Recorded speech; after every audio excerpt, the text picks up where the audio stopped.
VS. Jithin Dev, സുവർണാവസരം നോക്കിയല്ല സർക്കാർ മല കയറുന്നത്, അല്ലെങ്കിൽ സർക്കാർ അവിടുത്തെ അടിസ്ഥാന സൗകര്യ വികസനം അടക്കമുള്ള കാര്യങ്ങൾ ചെയ്യുന്നത്. അത് നോക്കിയവർ നിങ്ങളാണ്.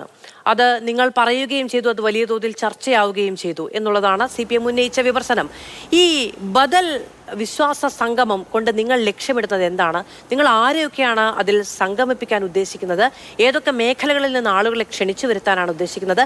അങ്ങനെ ഒരു സംഗമം നടത്തി, അഭിപ്രായ സ്വരൂപനം നടത്തി അത് നടപ്പിലാക്കുന്നത് എങ്ങനെയാണ്?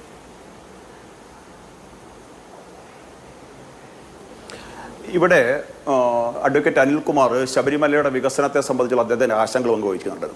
അനിൽകുമാർ, അങ്ങയോടെ ഞാനൊരു ചോദ്യം ചോദിക്കാം. 2016 സ്വദേശി ദർശൻ പരിപാടി ബന്ധപ്പെടുത്തിയിട്ട് കേന്ദ്ര ഗവൺമെന്റ് 100 കോടി രൂപ ശബരിമലയുടെ വികസനത്തിന് വേണ്ടിയിട്ട് അനുവദിച്ചു 2016.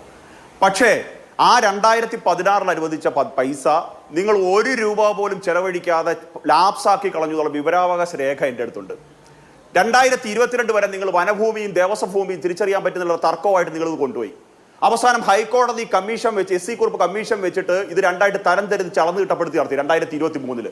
ഇന്ന് 2025 അനിൽകുമാർ, താങ്കൾ ഇവിടെ അഭിമാനത്തോടെ പറഞ്ഞ ചന്ദ്രാനന്ദൻ റോഡിന്റെ ഉൾപ്പെടെയുള്ള വികസനത്തിന് വേണ്ടിയിട്ട് 32 കോടി രൂപ 2024 സാമ്പത്തിക വർഷം ഉണ്ടായിരുന്നത് അത് ലാപ്സാക്കി. അനിൽകുമാർ 20 കോടി രൂപ സ്വദേശി ദർശൻ പദ്ധതി പ്രകാരമായിട്ട് അവിടുത്തെ വികസനങ്ങൾക്ക് വേണ്ടിയിട്ട് അത് ലാപ്സാക്കി.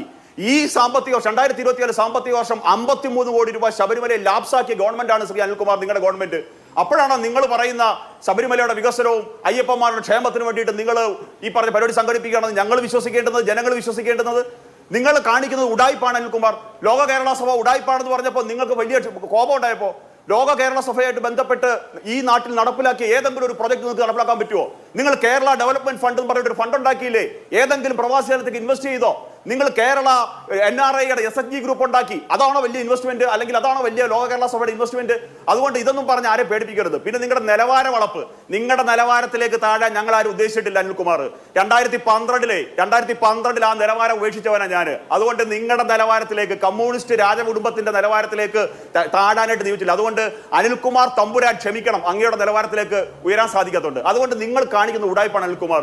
72 പേര് സ്പോൺസർഷിപ്പ് ഉണ്ടെന്ന് പറയുന്നു. ഡൊണേഷൻ അല്ല, സ്പോൺസർഷിപ്പ്. ഇന്ന് നിങ്ങളുടെ മന്ത്രി വാസവം പറഞ്ഞതാണ്. 72 പേര് സ്പോൺസർഷിപ്പ് തരുമ്പോൾ ആ സ്പോൺസർക്ക് ഒരു കച്ചവട താല്പര്യം ഉണ്ടാവുമല്ലോ. എന്താണ് ആ കച്ചവട താല്പര്യം അറിയണ്ടേ ഞങ്ങൾക്ക്? ഞാനൊരു കൊളുത്തിട്ടപ്പോൾ നിങ്ങൾ അതിനകത്ത് ഒരു കൊത്തി. എന്താണ് കച്ചവട താല്പര്യത്തെ സംബന്ധിച്ച് ഞാൻ പറഞ്ഞത്?